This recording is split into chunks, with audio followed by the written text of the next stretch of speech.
Another live top 10 list, you say, Mike? Mike, how can you possibly give us this much golden material? Well, look, I'm nothing if not generous. And so, yes, you're getting another top 10 list. This is going to be my addition, right, to the top 10 deck building games. So earlier, not even, maybe 2 weeks ago, if that, they did in the main studio the top 10 deck building games. And there were some choices on there. Sure. I mean, I think there were 4 of them and they each had 10 with some crossovers. So 40-ish games, right? But were they the best deck builders? I think not. And so obviously I feel like it's my duty to you, the Dice Tower audience, to let you know what truly are the 10 best deck building games, because I would be really not doing my job if I did not tell you those things. So let's get right into it here. Let's get into those top 10 deck building games. All right. Take a look here in the chat. Since I've got this luxury. I don't usually have the luxury of a live chat that I can interact with during the top 10s. I mean, sometimes I do, but I actually can just call them up here. John, thank you for the super chat. Hello to you from Michigan. You're not far away. You know, you're right just north. Okay. Will I be in Georgia with the Dice Tower van? I don't believe that's the plan. That's a pretty good haul for me. If Tom had requested that I go down there, certainly I would do it. But there's probably more that I need to be doing here. Boots on the ground in Indianapolis, Indiana, the home of Gen Con, which is the ultimate journey that they're taking to get there. All right. Okay. Let's get rocking and rolling. All right. So my number 10 deck builder is first of all, before I get into that, let me give you my methodology. So my methodology behind this was, these were my 10 favorite games that have deck building in them. All right, so here we go. That's kind of about it. To some extent, I tried to keep it to games that deck building seemed like at least a central, if not the central driving force behind the game, or the kind of the main mechanic, usually, in most cases, maybe not always, but it felt like such a big part of it. Thank you, Liz. It is fun. It is nice. It's a luxury to be able to do this. All right, here we go. My number 10 is It's a deck building game that does not feel like other deck building games that I've played. My number 10 is Fort, okay? So this is a game that actually is a re-implementation, a re-theming of a game that was called, I think, SPQR. It's Latin, so I'm more than likely wrong.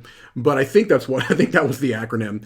And it was a very kind of a sparse graphic design. And Fort is been redone and repackaged by Leader Games, who always does a great job with their production, and Fort is no exception to that. A beautiful production with art by Kyle Farron, who I am a big fan of. Their art that they do with games like Root and Oath, and also Fort. But in Fort, you are playing as children. And you are kind of on the playground, and you're building forts, right? And you're doing this through a deck building mechanic, of course, since this is a deck building list. SPQF, Loopy, 2018. Thank you. That was the original game. Fort is the redo of that.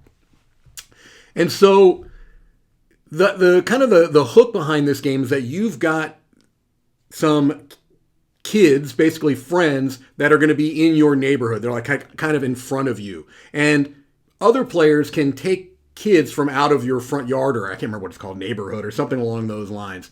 But it just adds a neat little twist, a very, very interactive feeling to a mechanism that doesn't always bring that forward. You know, you can play a lot of deck building games that don't Well, some have very direct interaction. You can have deck building games where they're just like straight battlers, right? But there are also games where they don't feel terribly interactive. This is an interactive deck builder with a really cool theme that I think works very well, even though it's a re-theme. I don't know how it played as a Roman themed game because I didn't play that one, but it works very well for me here. You've got your resources are pizza and toys. What's the matter with that? I mean, there's nothing better than that. You've got squirt guns in the game. What else do you want? My number 10 is Fort. Somebody said they didn't like the look of this game. Bonnie, you cannot stand the art? Well, look, it's every person for themselves. I adore the art of Kyle Farron, and I like it in Fort. All right. My number 9 is a game that surprised me with how much I liked it because I felt like it was trying to do something that shouldn't work. My number 9 is... Oh, let me take Fort off of there. Woo! Peek behind the curtain. Moonrakers. My number 9 is Moonrakers. So... Moonrakers is a game from IV Studios. Again, another beautiful production. I'm not going to apologize for liking games that look good. That's just part of me as a gamer. I've over and over again, called myself a shallow gamer, and this is another gorgeous, gorgeous production. And in Moonrakers, you're not only deck building, but you're also doing a bit of kind of almost semi-co-op type of thing going on, a bit of negotiation where you've got kind of these missions that you're going out on. And you can go out on these missions alone, or you can ask people, you can invite people to come on these missions with you. And if they do that, then they're going to be playing cards from their hands, as in addition to the cards that you're playing from your hands. But you have to decide how you're going to split the rewards that are on that mission card. And it felt like it shouldn't work because these types of games can oftentimes be very fragile. But I have found that Moonrakers works very, very well. Not only with that aspect, with the deck building being a big part of the game, being able to improve your ship, being able to bring in crew members that give you some abilities and things along those lines. So I really like this game because I feel like it does something different in the deck building genre while still feeling and keeping that core mechanism. Bonnie says they think that they saw Randy and Ellen play it on We Game Together and it would not go over well with their group. That is a good point, okay? This is a game that is going to require a group that is into that idea of negotiating, that is willing to kind of have that. And not every group is going to love that. So I'm glad you brought that up, Bonnie. That is true. Luckily, the groups that I've played it with, it's gone over very, very well. I have not had a bad game of Moonrakers. Now, to be fair, almost all of my games of Moonrakers have been with the Dice Tower crew. And, even with that, even with playing with people like Z and Chris, I've still had very good experiences, and so that should tell you something right there. If I can enjoy a game that I'm playing with Z and Chris, it's a good game. Am I right? My number 9 favorite deck builder, Moonrakers. Keeping an eye on the chat here. Okay, we're still doing fine. I know, right? I mean, put that on the box. IV Studios, put that on the box. I played Moonrakers with Z and Chris, and I still had a good time. Mike DiLisio. Get ready for another print run. You put that on the box. All right. My number 7 is a game that it's interesting. I don't mention this game a whole lot, but I'm mentioning it in both of the top 10s that I did over these last couple of days. And that is A Study in Emerald from Martin Wallace. And the reason why I don't mention this game a lot is because it's a hard game to get played. It is a very weird game. I mentioned it yesterday when I was doing my top 10 designers. So if you didn't get a chance to check that out, go back and watch that. Spoiler, Martin Wallace is one of my favorite designers. But this game is just so odd. hard to teach, hard to learn, hard to wrap your mind around. Teams, but you don't know who's on your team. I don't want to repeat myself too much from yesterday, but this is a game that if you get a group that is willing to take the time to learn it, get comfortable with it, kind of figure out the meta, because this is a game that is going to have a meta build if you're playing with the same group. And it's best if you play with the same group and kind of work some of these things out. It is such a satisfying experience. Weird, wacky, out there, but a really good game that deck building drives it, but there's a lot more going on. But the game wouldn't work without the deck building. So that's why it's on this list. And Darby is asking version 2. So I mentioned this yesterday, but I'm going to repeat it again.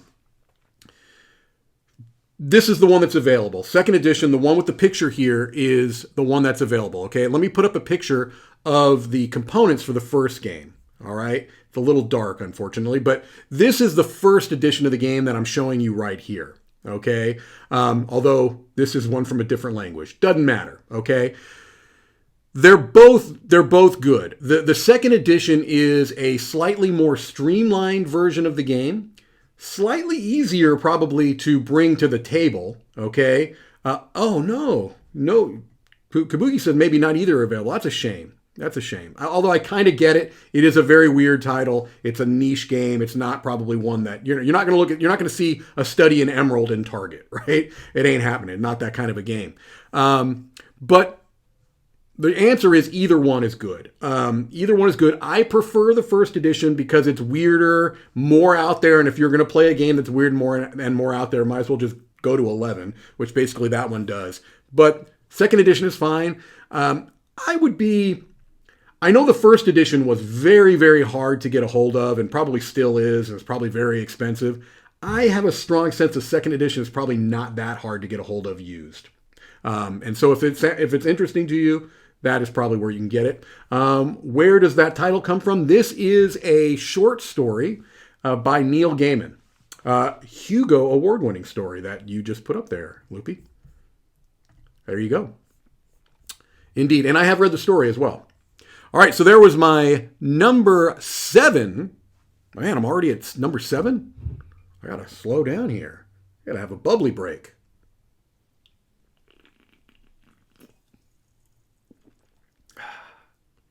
All right. That's my number 7, A Study in Emerald. That apparently Martin Wallace can't even get his hands on a copy of it. That's a shame.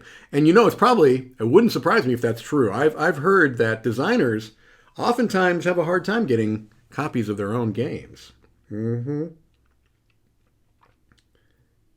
All right.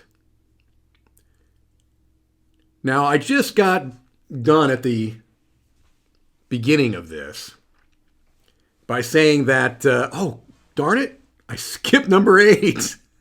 I skipped number 8.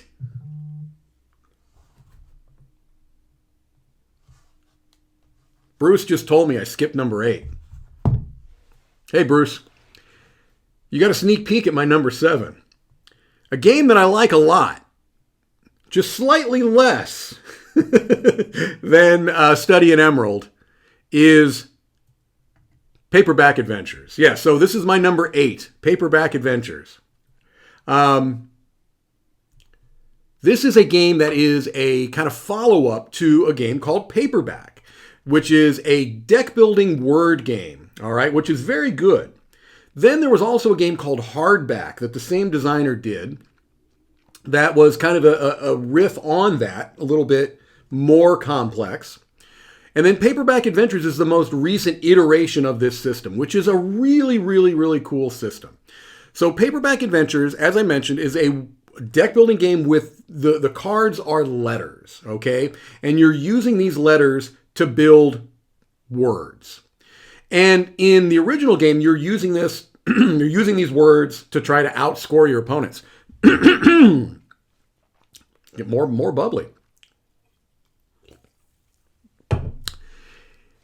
Paperback Adventures is I've played it solo, but it's also a cooperative game, I believe. I think you can play it cooperative, but I know you played solo because that's how I played it. Where you are trying to battle kind of big bads. It's like a roguelike game.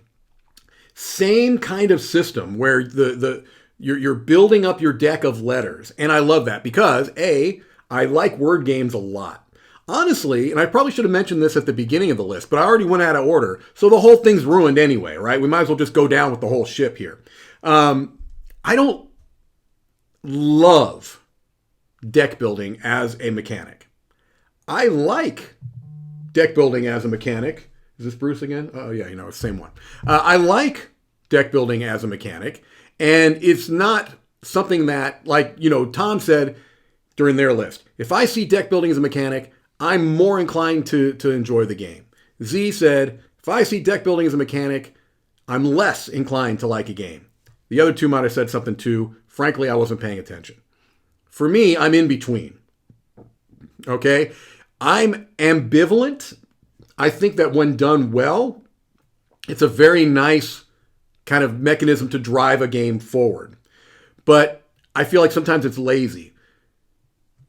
Paperback Adventures does some really cool things with deck building. All right, so here you can see a picture of it. So maybe you're playing as Plot Hook, and so you have there are different boxes that are different characters that all play slightly differently. Okay, and you can see there that the cards are letters, and you're forming words. So an example, you can see in this picture the word traces was spelled out. Okay, and you can splay the letters either way, left or right. And depending upon which direction you splay the cards, you're either going to have kind of more offensive abilities or more defensive abilities. And then you're also going to be able to trigger the power of whatever the top card of that letter is. Very clever, right? And you're facing off against some baddie, like in this case, you can see the shark would be the bad guy that you're facing off against. That's really cool, right? I like the how deck building is being used to build words to now have a battle game, right? It seems odd, but it works. It's very, very, very cool. All right. Let me see if there's anything else here. Is Paperback Adventures the same game as Paperback 10th Anniversary Edition? I'm almost 100% sure the answer is no. Paperback is a different game, and I believe the 10th Anniversary Edition is just that, a new edition of the original game Paperback. Maybe they've changed some production. They maybe even changed a few things mechanically. I don't know. I haven't played 10th Anniversary Edition. I've played the original game of Paperback and like it quite a bit, but I prefer Paperback Adventures. Just a really, really good game. I don't want to give away too much because I do believe this one still needs to get reviewed. I wanted to get through at least all of the characters before I tried to do that.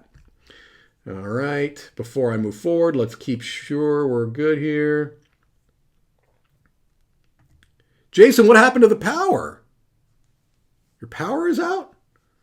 You're not that far from me, I don't think. I hope I don't lose power here. That would be a disaster. Hope everything's all right, Jason. Okay. I'm not going to number 4. All right. My number 7 is going to be a huge surprise. It's a Study in Emerald. Study in Emerald, my number 7. My number 7 is Study in Emerald. Okay, my number 6. So remember a few moments ago when I was starting this list and I was giving the other people in the Dice Tower studio some grief, a little bit of ribbon, a little bit of razzing? Well, I have a crossover. Yes, I have a crossover with one Mr. Z Garcia. Yes, my number 6 is Expedition from Korea Board Games. And yes, I'm sorry, apparently this is another one that's a little bit tough to get a hold of. This is one that actually, Z didn't tell this, right? When Z was talking about his list, and he put Exhibition on his list, this is a really neat little thing that Z did. I got a kick out of this. He made it sound like this was some discovery he made. No. I discovered this game at Essen. Me and me alone. No one had ever... The designer had never even heard of this game. I saw it actually before we got to Essen. And I was looking at games I was interested in. And I'm like, this looks interesting. This looks like a little bit of a change up on it looked a little bit like Quest for El Dorado, honestly. And so that made me interested. And I've liked certain games from Korea Board Games. I mean, Four Seasons, I believe it's called, yes, has become a Dice Tower Essential. That started as a Korea Board Games game. And so I was interested, right?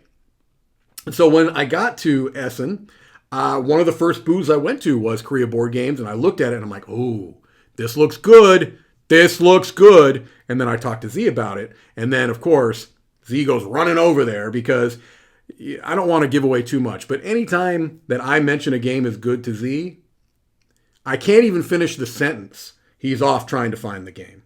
He values my opinions in games so much that he bases most of his collection on recommendations from me. None of that is true. Expedition is a cool deck building game, and Z did a very good job of describing it, and I'm not going to do as good of a job. But the idea is that you are going on an expedition, and you are trying to find these relics, which are going to be towards the top of the map. So if you look in this picture you're seeing right now, the red player is 1 hex away from one of the relics, okay? And you're playing cards from your hand to go through these different terrains. And so you can see why it looks like it has some elements of Quest for El Dorado, but it plays very differently because this is not a game where you reshuffle your deck just by playing through your cards. No, you have to go back to the base tile, which in this case, in the picture, you can see there's one that is a hex that has a white border around it and a number 1 at the very bottom. That's going to be that base tile. And so you have to go back to the base tile. And once you're there, that's when you can use the things that you found on your little expedition. Maybe you found some gold. You can use those to buy better cards, okay? And so you're building up the ability to go on longer and longer expeditions, which you need because those relics are going to be further along. You know this. They're going to be in those last 2 rows. And so to get that far by playing cards, you have to have a better deck. Really cool, very, very smart. And it's a game that is deceptively simple, right? Really, really good. Expedition, my number 6. Similar to Forbidden Desert. Honestly, it doesn't feel anything like Forbidden Desert to me. It's not cooperative, first of all. Yeah, it doesn't really feel like Forbidden Desert. Unless there's a certain aspect I mentioned that is like Forbidden Desert, I can't quite remember. Okay, I'm making sure here.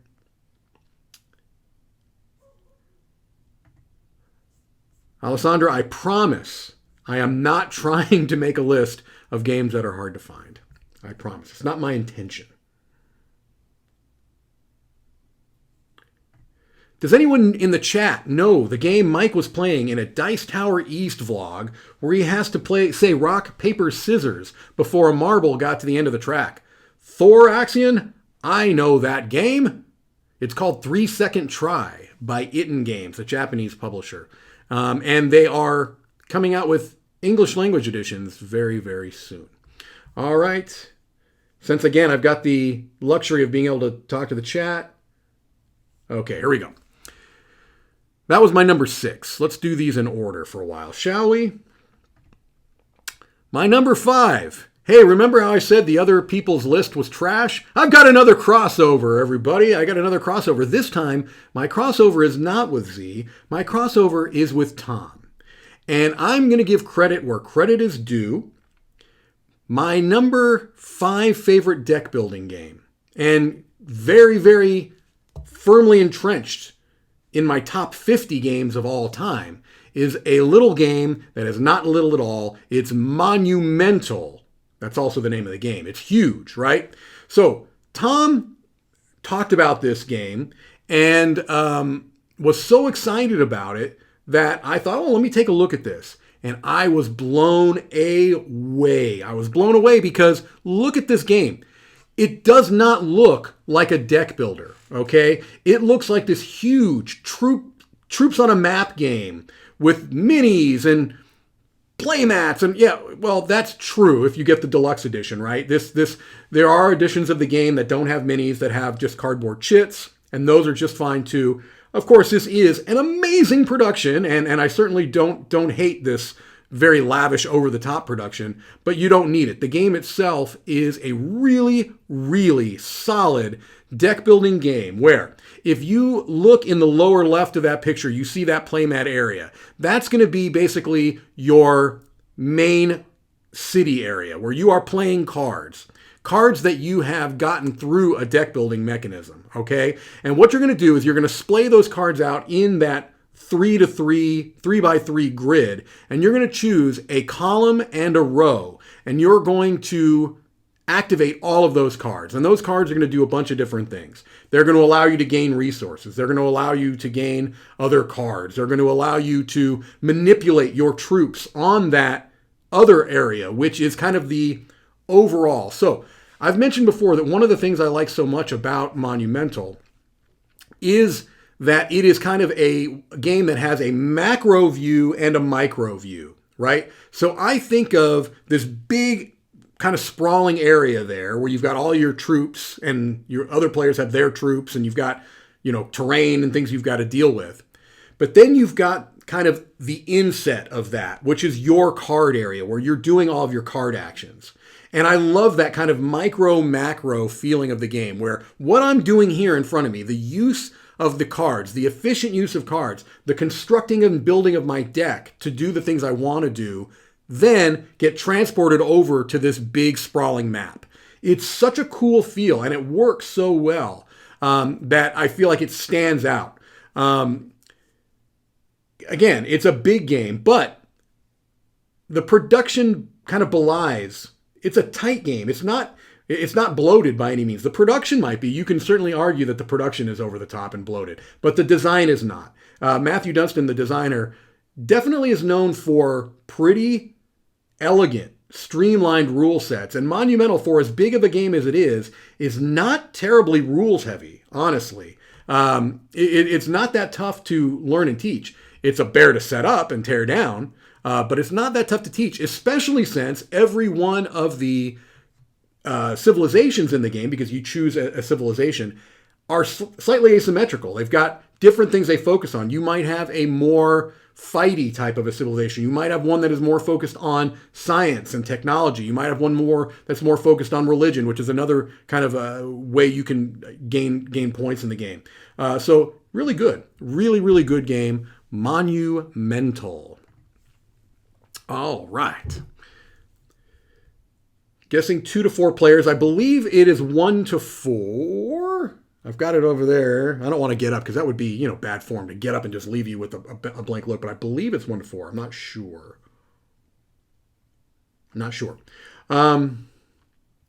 Has Monumental delivered that expansion yet? No, but I hear, I've seen pictures.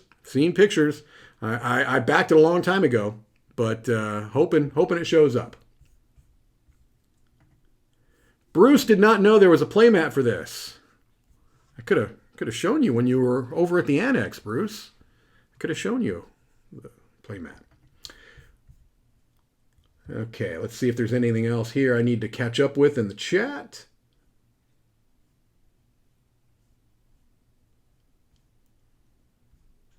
All right. I think we're good. People are apparently telling Chris I said very nice things about him. Very true, Chris. If you're still watching, I said very, very nice things about you.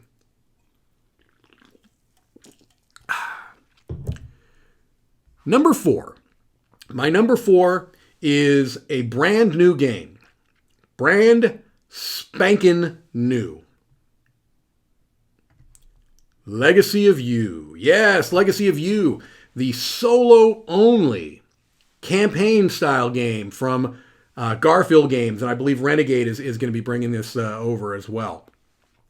That handles deck building in a very interesting way as well, in that you're using multi-use cards, right? The cards that you have are multi-use cards. And so when you are building your deck is almost a resource in and of itself. And I love that, right? Because you've got typical kind of Euro-y resources, clay and wood and things along those lines. But your deck is a resource. And that kind of changes your relationship with the deck building aspect of the game. All right. Because as you look at these cards, you'll see that they've got some icons along the left side there. You just look at those cards towards the bottom of the screen. You can get a pretty good view of them there, okay? And if you play the cards for their resources, depending upon what you do, you'll get some or all of the resources, all right? So let's look at that card on the very left there. You can see a worker, like a black worker, and a provisions icon there. You can play that card and either get just the worker by discarding it, or you can get both of those things by removing it from the game completely, so not even having it that you can rebuild, or you can slot it into one of those slots that you see to the right of the cards there to give you something that's going to happen every harvest phase, which is kind of like a reset / income phase, right? And so the fact that these cards kind of have these multi-use effects, and the fact that one of the loss conditions is running out of your cards, means that they are a resource, right? And so again, it makes the decisions that you are making when you're choosing which cards that you're going to add to your deck, it just makes it a different feel for me. Whether that's just psychological or not, I can't tell you. I can tell you that it changes the way I feel about it. I don't just I'm like, oh, this will be a good card that I can play later. Not necessarily. This is maybe a card that I know that I'm planning to get for its harvest ability. And then I may not even be able to use it for that harvest ability, right? Or I may get a card knowing that I'm getting this card just to get rid of it because I know I'm going to need to discard it completely, right? Things along those lines. Really, really solid game, and one that I am excited to keep playing, right? Excited to keep playing. All right, come back here and look and see here.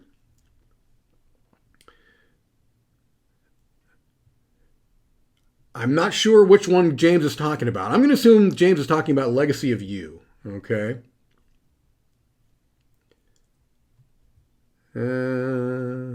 Chris says, little revisionist history from one Mr. Chris Yee. Legacy of You would now make my top 10 deck builders.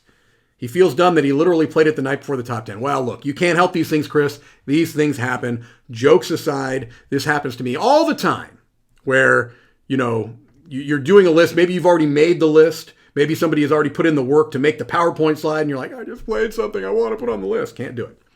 Can't do it. Is this replayable? Yeah, it is. Absolutely.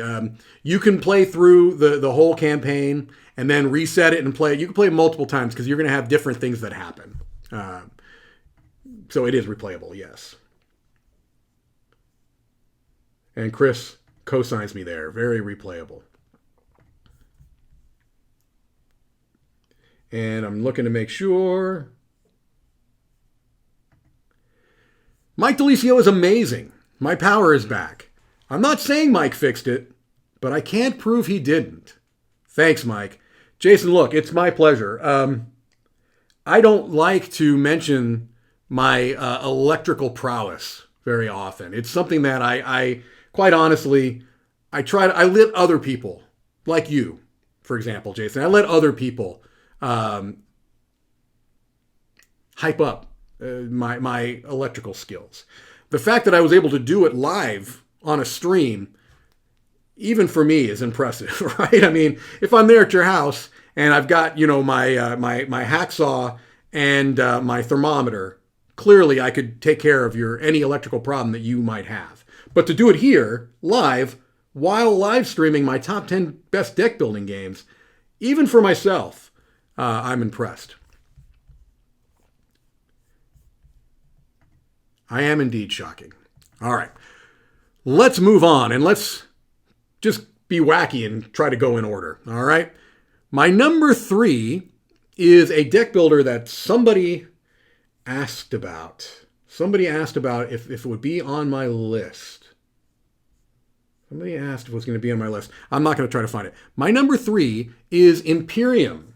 Now, I put Imperium Classics. You could also have Imperium Legends up here. They're both the same core system. That they just essentially have different civilizations. So Imperium is, I believe, the heaviest deck builder that I have played. And this is pretty much a pure deck building game, right? This doesn't have a lot of other stuff. Well, it has a lot going on, but it really is all about the deck building. And it's a very asymmetric deck building game where, depending upon the civilization that you have, your win conditions might be different. The types of cards that you have access to might be different. Lots of things. So, a very, very difficult game to teach. A very, very difficult game to learn, to wrap your head around. Not done any favors by what I must say is not a good rule book. Okay? I really, really, really struggled with this rule book. Now, I do believe that they've made some improvements. I believe with later editions, they're kind of learning from some of their mistakes. And they are already going to be releasing, I believe, maybe 18 new civilizations, somewhere in that range, right? So each of these boxes, Classics and Legends, have, I believe, I can't remember if it's 8 or 12 different civilizations in them. And again, that all play very differently. But it is, because of that complexity, it's allowed to do very, very interesting things, right? So things that I've never seen really before in deck building games, I'm seeing here. And again, it really is something that is mentally taxing for me. Maybe not for you, but for me. But because of it, it's able to do so many really cool things and so much content, right? Just one box, either Classics or Legends, is enough for me to keep me busy for who knows how long.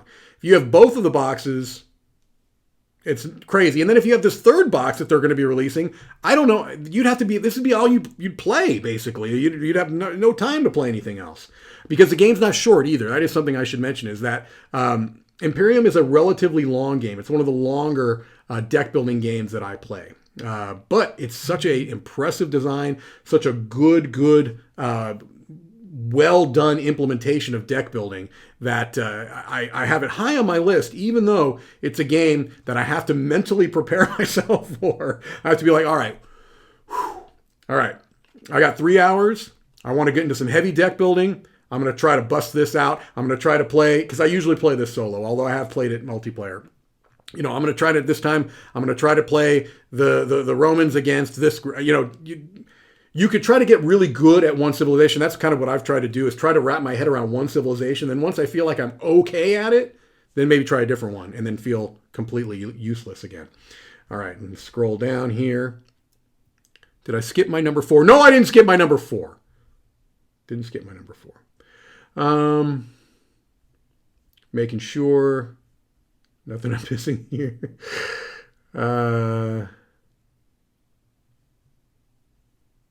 Okay. Do I have a fave version of this one? I probably like, it's hard. I like Legends because it has kind of some of the mythological stuff, but I've played Classics more.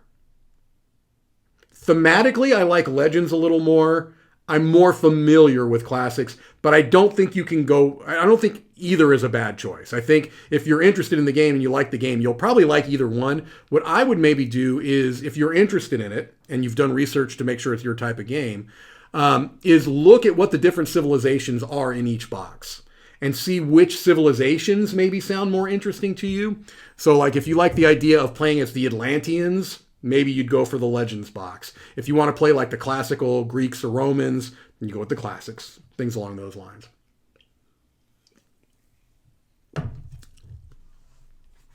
And let's see here. I saw another comment. Colton, excited for Imperium Horizons. Apparently that's the name of the next in the series. I could not remember. James asks, am I looking forward to Imperium Horizons? I am. I'm looking forward to it, but again, I feel like, gosh, I don't even know when I'll have a chance to play it. Rulebook is so weird. Just doesn't teach you how to play at all. Kind of true. It kind of explains it's like, this is this type of a card. This is that type of a card. Here's this resource. Okay, so what do I need to do? How do I win this game? It's there, but it's just, yeah, they really They really need to address that. 8 civilizations in each. Thank you. See, that's the other great thing about being able to do this live with you is that something that I forget, you all can come in and get it going.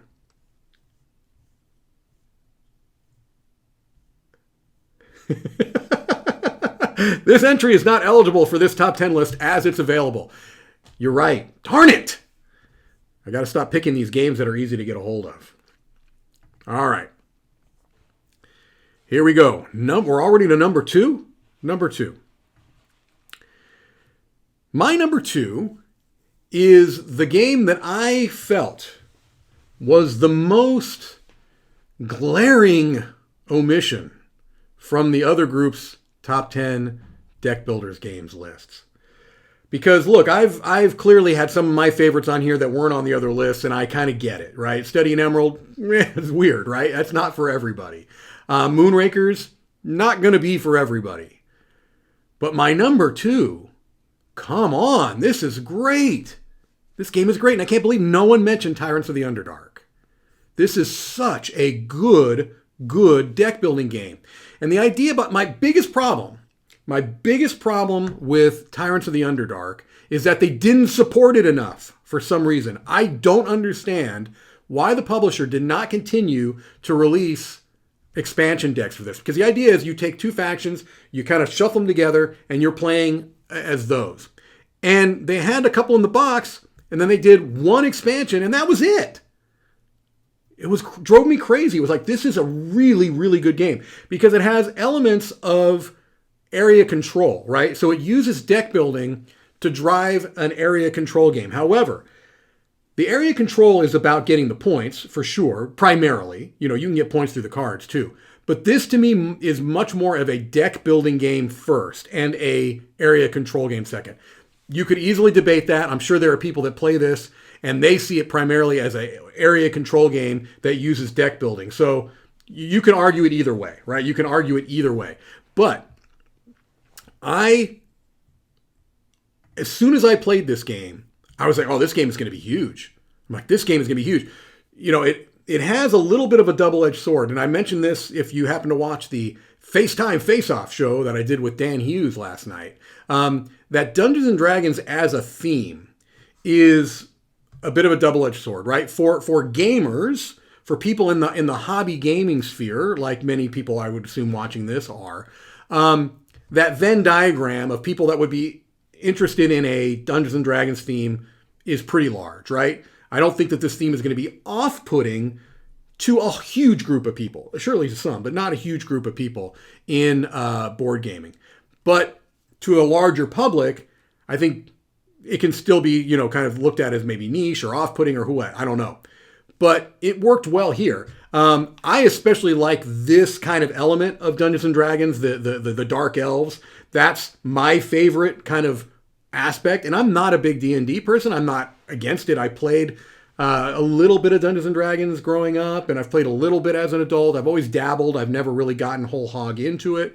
But the elements of Dungeons & Dragons that are my favorite have been kind of this drow elf, dark elf type of a thing.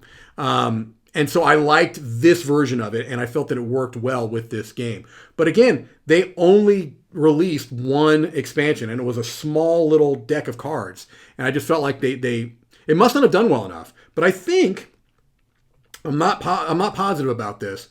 But I thought so. And actually I can bring it up right here. Reprint was done, not sure if it was available. I thought they did a reprint of this maybe last Gen Con. I thought I remembered seeing it there. So hopefully it's available. I don't know what differences they made, if any, between the first edition and this new edition. But Tyrants of the Underdark, just a really, really great deck building game. All right, here we go. Let's check the chat. Joe says, excellent game, deck builder, and gives some tactical board game positioning to it. Very well said, Joe. Yeah, I like the fact that you've kind of got that tactical aspect too that is synergizing with the cards that you're playing. Very, very cool. Sugar Circuit says, too many expansions can be a burden. See Legendary. 100%. See Dominion. See a lot of deck building games that just throw expansion after expansion. Aeon's End. I'm not advocating for, expansion bloat, because that's, the opposite end of this problem, but a couple extra would be nice, because especially in a game like this, which is so modular, theoretically, that would have been nice. In the second edition, it has cardboard instead of the plastic player pieces. Okay. If that brings the cost down, then that's fine. The little plastic pieces were really teeny. They're cute, but they were very small. So they didn't need to be there. You didn't need the plastic. So hopefully that means that it came in at a lower price point, because if that's the case, then yeah, why not? Okay, just making sure. All right. My number one, I'm going to apparently be blowing some people's minds, because people that thought they would see a particular game on my list are not seeing it. My number one is a crossover. It's a crossover with Z Garcia. And it's a crossover at the same number. My number one is the best deck builder, The Quest for El Dorado. Yeah, to me, this wasn't even close. And yes, I know I'm going to catch grief for Knizia bias. Whatever. Throw it at me. Whether it was his design or not, I truly believe I would love this game, because it has two elements that work very well. This idea of a race, because in El Dorado, Quest for El Dorado, you are racing, right? Strictly a race game. That's how you win. First person to the end wins the game. The cards that you play are primarily going to be cards that allow you to go through particular terrain, right? So you're going to be playing the machete card to go through the jungle areas, and you're going to be playing the canoe cards to be going through the water. So intuitive, so easy to understand. This is a game that has, I believe, such a wide appeal, right? Because a lot of people like racing games. They understand the idea of a race, right? It's not hard to wrap your mind around it. And this is a game that I would recommend. I would play this. I would teach this to people who had no idea what deck building was, right? And you can't say that for a lot of deck building games. A lot of deck building games, you need to have some kind of a background, at least in something. You know what I mean? To be able to, I'm not going to give Imperium to somebody that hasn't played deck building games before. I'm sure some people can handle it, but I don't want to be the one to try to foist that on them. But El Dorado has a simple idea, a race. You're racing from the beginning to the end. You're going to do that by playing these cards. The cards are going to correspond to the different terrain. Simple enough. Then it has a couple of really clever little twists. One being that the new cards that you're adding to your deck are coming from a market that is out there that you can see. And then when one of those kind of columns gets emptied, the person who is able to draw a card next gets to choose what the new cards are that come into that. Brilliant. And you can see what the possibilities are. You can see what your options are. So you can kind of hope and plan for certain things.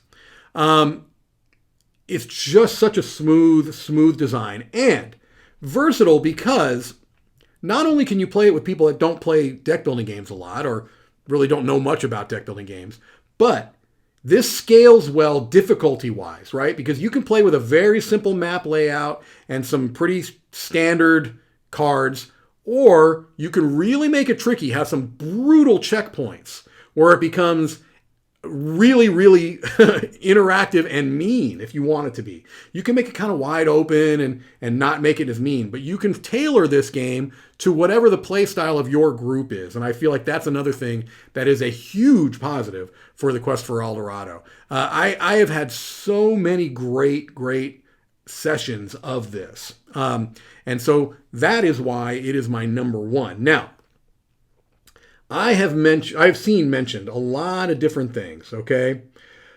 No Dune Imperium. Bold choice. Yeah, it was tough. It was tough not to put Dune Imperium on here.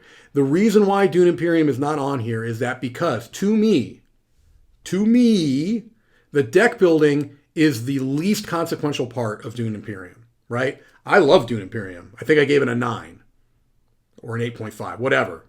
It's a fantastic game. But the aspect of the game that is least impactful to me as a player and compelling to me as a player is the deck building. That's probably why I'm terrible at it. But honestly, that's the way I feel. So that's why that wasn't there. Someone also mentioned Endless Winter. I was so ready for that too to be here. Must be biased, my number one game. Look, I love Endless Winter. It was my number one game of that year, last year. But again, this is another one where the deck building is certainly a part of it, right? It's a bigger part of it to me than it is in Dune Imperium.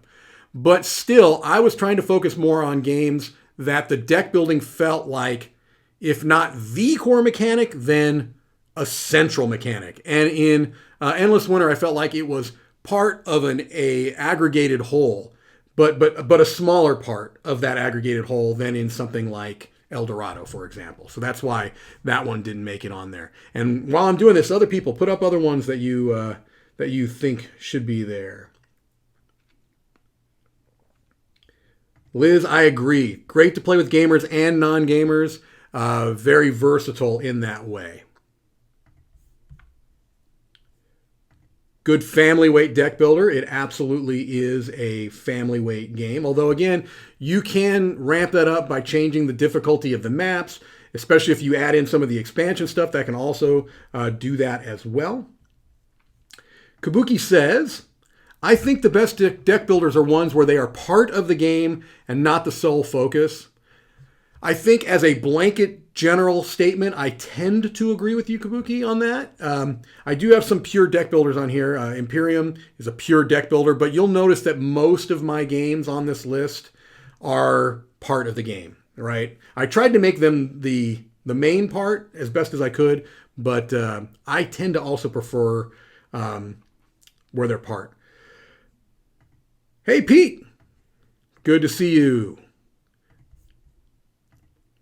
This versus the Clank games. All right, here's where I'm going to get a little bit of grief.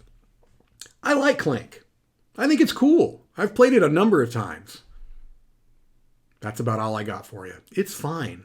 I don't love Clank. I like it. I honestly didn't like Clank in Space very much at all. I liked Clank. I am intrigued by the one where the new one where you build out the map. I have a feeling I'll like that one a little bit better. I'm sure actually I would like that one a bit better, but I haven't played it yet, so I can't speak to it. But for base Clank, it honestly wasn't near my top 10. I find it a fine game. A fine game. Let's see. You're starting to sell me on this one, Mike. I seriously haven't felt like I had a deck building shaped hole in my collection, but I've touted the virtues of El Dorado successfully. Well, if you do end up playing it, I hope you enjoy it. Have I ever played Sorcerer City? I have not played it. I have not played Sorcerer City. No Astro Knights? Haven't played Astro Knights, James. And from what I understand, Astro Knights is a re-implementation of Aeon's End, and I don't like Aeon's End. Sorry, I don't like it. Don't like it. I know a lot of people. I know Chris likes it a lot. Chris and Wendy. But I just don't like it. I think Tom likes it too. Bruce asks, any consideration for summer camp? It wasn't on my short list, but maybe it could have been. I like summer camp. I think it's a really good game, and it's lighter even than Quest for El Dorado. So certainly a really good design and one that, again, I would feel comfortable introducing just about anybody to. It is simpler than El Dorado. I mean, Summer Camp, I think, is the introductory level deck builder as far as weight of game, right? Still a good game, though. That's not a pejorative thing by any means. Hey, Bonsai Nader, I love this game. You have good taste. Okay, making sure there's nothing else in here. Star Wars deck builder I have not played, Mike. Haven't played it. Here we go. Here's one that was close on my short list here. All right, I've got my short list sitting right over here. Dale of Merchants was on my short list, Joker. Love how modular it is and how quickly I can tailor the game type. especially with the online tool, which I haven't even messed with. I haven't even messed with the online tool for this game, for Dale of Merchants. And I think this was on Z's list. I would be surprised if it wasn't, because I've played this with Z. I know he likes it a lot as well. Yeah, it would be, it's right there, hovering right outside of the top 10. Another really cool game, Dale of Merchants. Okay, making sure. For Glory, I'm not familiar with, John, or yeah, I don't think I've played this one. Don't think I've played it. Okay, making sure that there's nothing else I'm missing here. My hot take on Moonrakers is that it's my number 9 favorite deck builder, Rick. I like it. All right, making sure. Just Viking Seesaw, the deck builder. Look, if anyone can make this happen, it would be one Dr. Reiner Knizia. But I don't think it's happening.